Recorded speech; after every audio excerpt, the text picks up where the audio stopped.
responsible pet ownership. Okay, please do your research before purchasing any pet to make sure that it is suitable. And if you'll find yourself in a situation where you do need to rehome that animal, please do so responsibly. Now we're going to move on, because I don't want to talk about predators and introduce species the whole time we're here. And I've got a very special young lady that actually came in with me this morning. And she doesn't mind coming out during the daytime. So I'm going to introduce you. It's probably the reason you guys actually came to the park today. So let me get her situated over here. Guys at the back, she's not a flyer. You're more than welcome to stand up while I introduce you to her. Let's have a look. Oh, yeah. Okay, this is Terry. Terry is our Kiwi, everybody. Unfortunately, she is not a living, breathing Kiwi at the moment, okay? Would be pretty cruel to bring out a real-life Kiwi during the daytime, even on a cloudy day like this. These guys have got pretty poor eyesight. I think they can see maybe a couple of inches in front of that beak. So it'd be pretty mean of us to bring a living one out. But Terry here is lovely and is more than happy to step in and I'll show you guys some of the rather fascinating features you might struggle to see in the dark. Okay, however, we do have living, breathing Kiwi here at the park.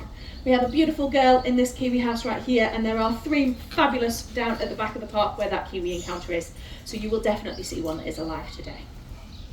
Okay, I'm going to point out some of our fabulous features on our Kiwi, and we're going to start with this beautiful beak here that you see in front of you. Now this beak is technically the shortest beak in the bird kingdom. Now that might sound surprising to quite a lot of you because it doesn't really look very short, but that is actually because beaks are measured from nostril to the tip of the beak. And our Kiwi birds are the only birds in the entire world that have their nostrils right here at the tip. Okay, so we had to figure out a whole new way of measuring bird beak lengths to be able to track the development and growth of our Kiwi beaks. Now the reason for that is these guys are popping that beak in and out of the soil, searching for their food. Their food is things like worms and insects, anything that lives in and around in the soil. If they had their nostrils where all other birds do, right up by their face here, they'd just be smelling the surface of the soil. By having them right at the tip, it means they can actually smell what's going on in and around in the soil.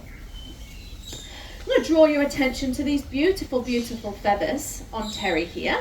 These are quite different to most feathers. Most feathers will have a strong, stiff quill that runs through the middle of it to help them be lightweight and aerodynamic. Our Kiwis here don't need to be either of those, so they've kind of developed more of a furry type feather. So it acts a little bit more like a fur. It's going to be there to keep them nice and warm and keep them nice and dry. Now they're kind of more fluffy feathers, very close, very compact and quite short to be able to do that. Okay, right at the end, you're more than welcome to come on down and have a little feel of these feathers. But do be gentle with her. She's got a little bald on top in her old age. So just nice and gentle. And you'll be able to tell the difference between this kind of a feather and the feathers you'd expect on a regular bird. I also want to point out to you guys these absolutely marvellous legs. Okay, these are very different. Most birds have hollow bones or honeycomb bones to make them lightweight. However, our Kiwi bird actually has bone marrow in their legs, okay, just like we do. This helps them be nice and strong, it helps them be nice and quick, okay, so this is their main form of defense. They're going to kick out in front of themselves to protect themselves from predators or even other Kiwi. Now I know what you're thinking, this is starting to sound a little bit more like a mammal and a little bit less like a bird, so I am going to show you guys our stereotypical bird feature, and that is her wing. Are you ready for it? There it is. This teeny tiny little wing. You can come on in, guys. This teeny tiny little tiny wing that you can see in front of you is pretty much all that is left of the Kiwi wing. Okay, it is a vestigial wing, which means it does absolutely nothing. Okay, most Kiwis can't even move them. Okay, however, it does prove that once upon a time, these beautiful birds did used to fly around. We expect in the next couple of thousand years or so they will have completely evolved that away. Okay, but for now we still have that proof that she is in fact a bird. I have left probably my most eye-watering fact about our Kiwi till last. Okay, and that is the size of their eggs. You guys might think a bird this size will have a chicken-sized egg. No, this is the size of a Kiwi egg. They are ginormous. Let's put it up against Terry here to show you guys just how much space that takes up inside a female Kiwi. Okay, now this is a size and weight replica, so I'm going to pass it round for you guys. There we go. This is about 300 to 450 grams, which is approximately 20% of mum's body weight. Okay, we've done the maths on this. That would be the equivalent of a human being giving birth to a 17 kilogram child, which is essentially your average 4-year-old. I think we'll leave that one to the birds. However, I do have another visual for you that might really show you just how much work those Kiwi mums put in. And that is our eggs ray. Eggs ray. Can you see the egg? Do you want me to point it out? I think it's pretty easy to see this one. However, I do want to point you towards these beautiful black spots here that you see in front of you. That is the remainder of our Kiwi's organs. Okay, they're all smushed and squished into that tiny little space because that's the only room that is left in her body. However, once she has laid that egg, it is no longer her responsibility. She has done enough.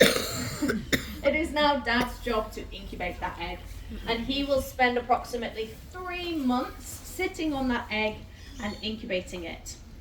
Now this is a pretty long incubation. Most birds are 30 days or so. However, Kiwis are precocial, which means that they are fully formed and ready to go as soon as they hatch.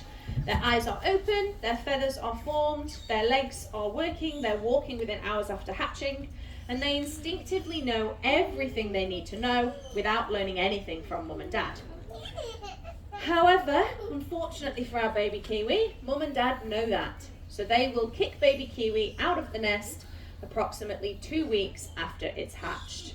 You've then got a Kiwi the size of your fist wandering around out in the wild trying to protect itself.